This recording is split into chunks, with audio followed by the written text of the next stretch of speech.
YouTube. What's cracking, peeps? What's going on, everybody? What it is, what it ain't, what it's gonna be. It's your boy, Toddy Jones, checking on the scene with a new video, man. What's going on, everybody? I know it's been a minute. Kind of fell back from making YouTube videos, y'all. You know, I had a lot of stuff going on in my life the last few months. Also trying to work and do my deals and everything. So just to be honest with everybody, you know, making videos just was not on the priority list. And really had no plans to make a video today. But I've been getting a lot of messages from, you know, you guys, you know, telling me, hey, Toddy, well, you know, we miss you on YouTube, or you need to make a video. Somebody hit me up and they said, man, the YouTube streets miss you, Toddy. So, you know, I felt like, you know, I need to come on, turn my camera on and do a video, y'all. So I'm going to try to make this one real quick video for everybody. As the title indicates, I'm going to talk about driving for dollars real quickly today. And this is especially for people who are just getting started in wholesale real estate. Maybe have not got your first deal yet, or maybe looking to get your second, third, or fourth deal. But you really need to be doing driving for dollars, man. I've become a very strong advocate of driving for dollars because lately that's where most of my deals have been coming from lately. Driving for dollars. And I'm sure 98% of y'all that's watching this video already know what driving for dollars is, but I do gotta keep in consideration that some people may just stumble upon a video and they don't know all the terminology that we use in wholesale real estate. So I feel the need to explain what driving for dollars is. Driving for dollars is essentially a way to look for leads, for seller leads. And it's pretty much exactly what it sounds like, driving for dollars. So what you essentially do is you get in your car, you ride around different neighborhoods, and you're looking for vacant, distressed houses, you know. And what you want to do is when you come across a vacant, distressed home, you want to take down an address and then you want to send them out some mail. So that's essentially what driving for dollars is. Or if you can find a way to get that person's phone number who owns that property, of course, you can always give them a call. But that's essentially what driving for dollars is really just getting in your vehicle, driving around, looking for vacant properties. You know, just cut and dry. That's exactly what it is. And I really want to talk about that today and why you really need to be doing driving for dollars. There's a lot of different reasons you need to be doing driving for dollars. One quick reason is it's still August, so we still got 2 hours of extra sunlight. So that gives you 2 more hours to get out there, drive for dollars, get as many addresses as you can, and start sending out some mail to mail to people. And another thing I really like about driving for dollars is these are going to be properties that you have put your eyeballs on. You know, these are properties that you saw for yourself that are vacant, that are distressed, and maybe in your particular area, your particular market, that vacant or distressed property, it may be in a hot market, you know, so it may just be a matter of you getting in contact with that seller and negotiating the price with them and get them on a contract and you know, selling your contract to an end buyer, and you get you a nice paycheck. So driving for dollars for me, y'all, is very, very, very profitable. It has got me a lot of deals as of late. So I really want to just come on here and just talk about driving for dollars, man. Essentially, when you drive for dollars, I would say you probably want to drive for dollars in neighborhoods with houses that are at least 20 years old, preferably 30 years old, but at least 20 years old. You don't really want to drive for dollars in newer houses, well, in neighborhoods that has newer houses, newer development. You know, if you got houses in a certain area and they were just built maybe in 2012, in my opinion, that's really just going to be a waste of your time, because if this house was built in 2012, 97% of the people, they don't have enough equity in there to do a wholesale deal. They just haven't built the equity up yet. You know, and the other 3% who do have the equity, they really probably not going to want to deal with you. You know, they're probably going to put that house on MLS. It's only, what, 6, 7, 8 years old. So you really want to leave the newer houses alone when you're driving for dollars. To me, that's really just going to be a waste of your time, a waste of your effort, and a waste of whatever resources that it's going to cost you to drive for dollars. So I would say at least be 20 years old, target those neighborhoods, preferably 30 years old. Houses that are old enough or they've had a chance to build up high equity in there, or they've had a long enough time to pay that property off where it will actually work for you to to do a wholesale deal. So you want to drive through the neighborhoods, man. Some things you want to look for when you drive for dollars. Of course, you want to look for vacant houses. That's essentially what you're looking for. You look for vacant houses, distressed properties. A good telltale of that, a vacant property is going to be high grass, unkept yards, you know, bad landscaping. Also, like here in my property, you can look at the power meter. And a lot of times when there's no power on it in a property here where I live at or in my market, the power company will come out and they'll put like a red tag on that. And that's an indication of, hey, there's no power on in this house. This house is vacant. So that's what you want to look for, things like that. Or some more good signs would be like, if you can actually, sometimes you have a mailbox, you can actually look in the mailbox. If you see mail that just, you know, coming out the mailbox, chances are that house is probably vacant. Nobody's probably living in there because they're not coming out and getting the mail. So that's really what you want to look for. You want to look for signs, telltale signs that nobody is living in this dwelling. This is a vacant property. And you want to take those names down, you want to take that address down of that property, of that house. You want to send that seller some mail. Like I said, if you find a way to get their phone number, great. But 95, 98% of the time, you're going to be mailing these people out. So again, you want to just look for high grass. You just really want to look for distressed houses. And when you see distressed vacant houses, they really stand out. You know, you can kind of tell. Like me, I've been driving for dollars for so long. Sometimes I feel like I can just smell a vacant house. Sometimes I just feel to myself like, yeah, that house vacant. I can smell it. That's a vacant property. But when I first started doing driving for dollars, what I would do, I was really doing it the hard way. I would get me a pen and a pad, and I would just, you know, as I see a vacant house, I just write down the address, you know, just sitting there writing it, and I'm trying to drive at the same time. To me, that's the hard way. What you really want to do when you drive for dollars, you want to, if you're driving by yourself, which you may do a lot of times, use your cell phone. Use like your notepad app on your cell phone. If you come across a house that's vacant, instead of using a pen and pad, use your cell phone. So let's say you see a vacant house. The address is 1800 Georgia Avenue. So instead of writing it down, just create you a section on your notepad. I call mine driving for dollars, like it's August.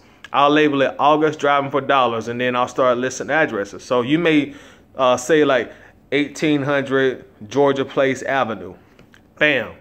And your smartphone, it'll read your voice, it'll put that address down in your notepad, and you just keep going. So instead of writing it, go ahead and get your phone out and just start saying those addresses in your phone. So that's another thing to do. And another thing I really want to point out is, like, when you drive for dollars, y'all, be very, very careful, man, because this is already advocating you to do something where it's taking your eyes off the road, especially if you're doing it alone, which I do, which I drive for dollars alone probably 90% of the time. So if you're out there driving for dollars alone, y'all, be very, very careful. It's already bad enough that you're going to be distracted, and you're going to be doing other things besides driving. So, you know, be careful, because you're already in residential neighborhoods. And, you know, of course, you got people, you know, kids running out of playing. So just be careful, y'all. It's dangerous. I know it's simple, it's easy, but it really is dangerous. And this coming from firsthand experience. You know, y'all know me, I always keep it real with y'all. I almost had an accident driving for dollars at one time. So y'all, you know, be careful. Be as careful as you can. I strongly suggest that if you're able to get another person with you when you drive for dollars, maybe you'll have them driving and you'll be the person taking down the addresses. Of course, I know it. That's not always going to be possible. Sometimes you got to get out there by yourself and drive for dollars. So when you do drive for dollars by yourself, just be careful, y'all. I just want to put that PSA out. Because, you know, if something happened, I don't want y'all to go out there and, you know, you have an accident and then you tell the officer that gets on the scene, well, Toddy Jones told me that I need to start coming out here with my phone driving for dollars. So, you know, don't put me in that predicament. I'm letting you know up front that, you know, it is dangerous. And then, you know, I live in the state Georgia now. We have a new law called hands-free, where we're not even supposed to be touching our cell phones while we're driving. So, you know, do it at your own risk, but it is very, very profitable. You will get callbacks for driving for dollars, y'all. These are vacant houses. And another thing, this is your market. You know, you driving around in your market. A lot of times your market is going to be the market you've been, the city that you've been living in since you've been a child, or you've been living there 5 or 10 years. But when you driving around, driving for dollars in your own market, I mean, you know the neighborhoods, you know the back streets, you know what a hot market is at. You know what I'm saying? So use all that stuff to your advantage. When you driving for dollars, one thing that I started making a point to do also is anytime I see a dead end sign, I'm going down that street. Those be the gems, the dead ends, because other people, other investors that doing what you do, a lot of times they see those dead end streets, they don't even bother going down there. They feel like it's a waste of time. But trust me, y'all, start hitting those dead end streets, man. You'd be surprised how many vacant houses sit on dead end streets. And so what you want to do is, of course, you drive, you looking for the houses that are vacant. You get the address on your cell phone, leave the pen and pad alone, use your smartphone. You know, you pay $1,000 for this phone for a reason. So use it to the most of its capabilities. So talk in there, get the addresses. You want to come home. And another thing, don't sit on the addresses, y'all, because trust me, you're not the only person driving for dollars in your market. So as soon as you get them, try to go ahead and get them mailed out. If you can, mail them out the same day, mail them out the following day, but just don't sit on them for 2 or 3 months, because by that time you've given the next investor an opportunity to get that property under contract. So when you get those addresses, go ahead and buy you some stamps, buy you some envelopes, and go ahead and shoot that mail out and get it out to them. So pretty much what you do, let's say you drive for dollars, right? Let's say you get you 50 vacant houses, so we'll call that 50 leads. So you want to come home, you want to get on your tax assessor site, your local county tax assessor site, or wherever the market was you were driving in, get on that county's tax assessor site. You want to put that address in and look up the owner of the property. Look up the owner. Now, a few things you want to look for. If that owner, if you look it up and it says that the owner's living at a different address than the property that you wrote down, great sign. Great sign. That means that they're not even living at that property anymore. They got a totally different address. So that's a great sign. Sometimes you'll get on there and the address will have the owner's name, and it'll have the mailing address and the physical address will be the same. I still mail out to those people. You know, sometimes they may just begin that mail forwarded to somewhere else. You know, maybe they haven't had an opportunity to tell the county, hey, I'm not living here anymore, that house is vacant. So I'll still mail to those people. If I really truly think that house is vacant, I'll still mail to them. And also another thing to look at, you want to look at the sales date. In my opinion, this is very important. Look at the sales date of the property.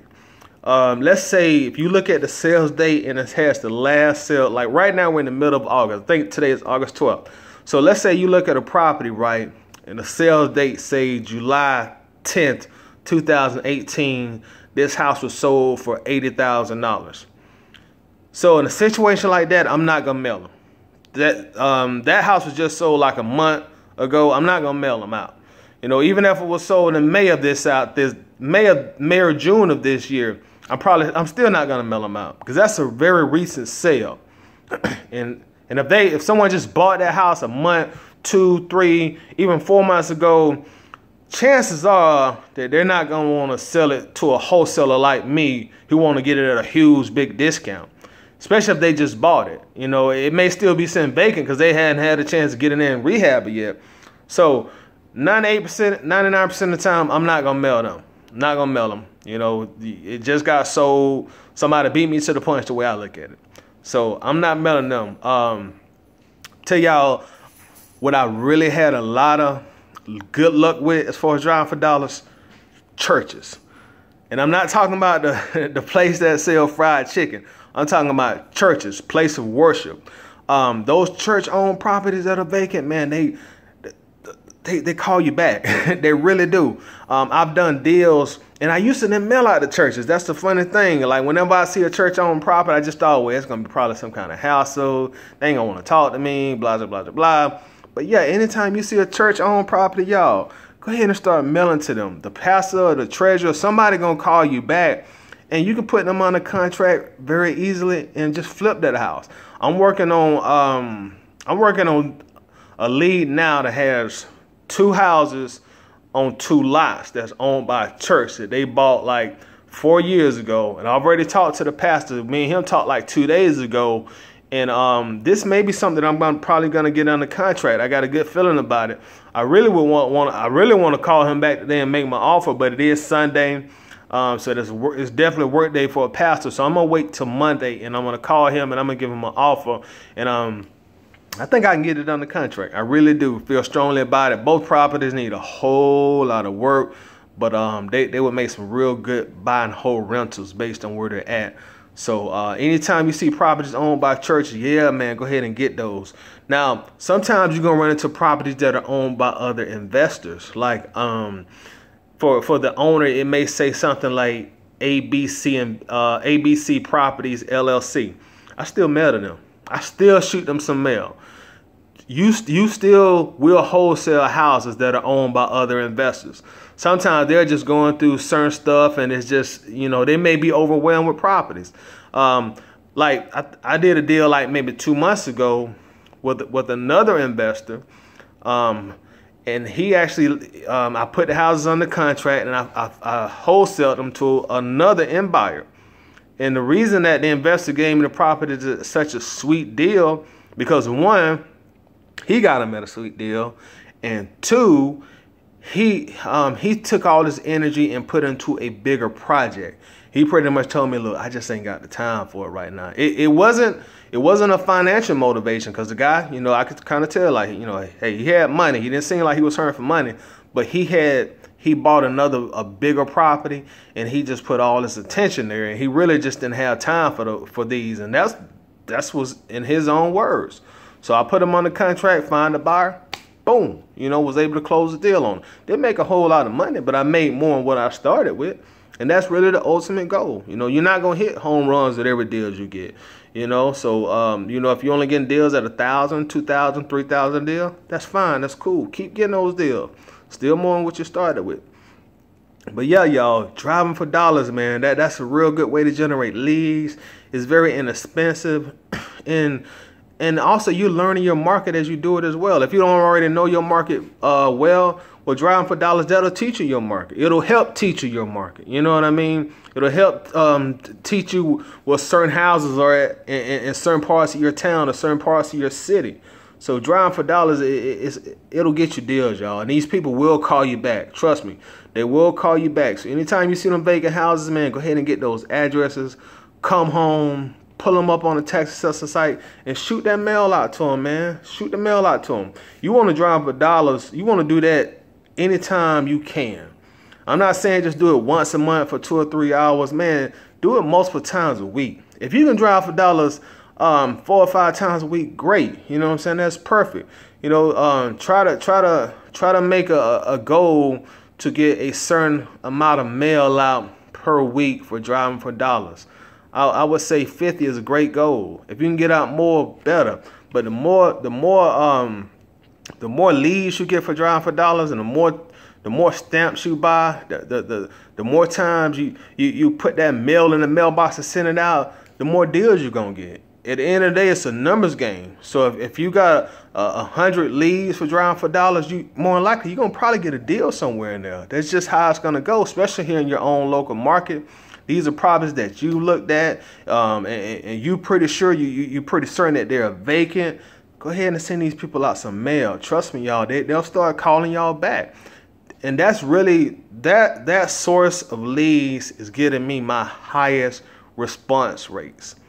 Just me creating my own list by driving for dollars, you know. So yeah, go ahead in your market, or the city north of you, the city south of you, the city east of you, the city west of you, just start driving for dollars, you know.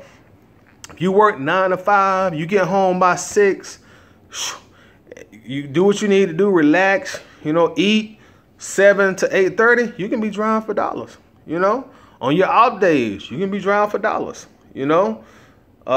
If you work in the afternoon from 2 to 10, get up early in the morning, go drive for dollars. And it's better to do it early in the morning, like on a Monday through Friday, because the streets are typically not going to be as congested as they are during the times when people are not at work or at school. But I promise y'all, man, you start driving for dollars consistently. And I'm not saying just do it every now and then. You got to be consistent with it. Just like putting out your bandit signs. You got to be consistent to get the results you want.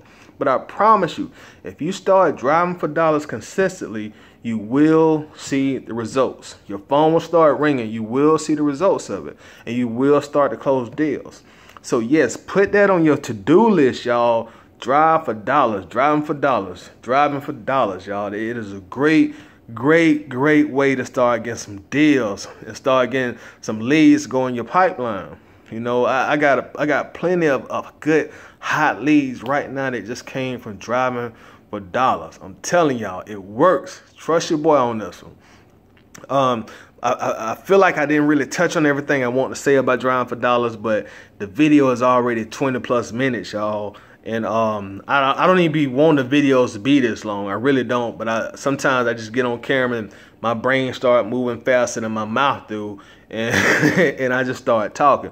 So it's really time for me to go ahead and cut the video short.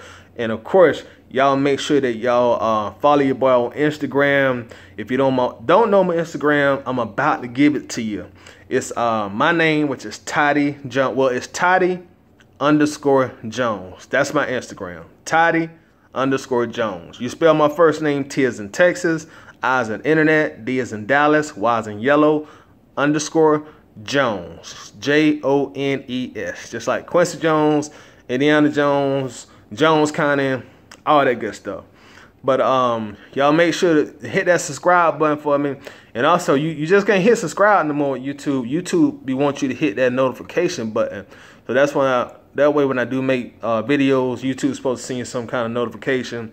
But you know, that's how they got the algorithm set up now. So just hit the notification button, y'all. And I know I got a lot of comments since I ain't really been active on YouTube. I know I got a lot of comments, a lot of questions. So I'm going to try to catch myself up within the next day or two to go in here and answer all your questions, respond to all the comments that I've got. But if you got a question about anything, go ahead and comment on this video.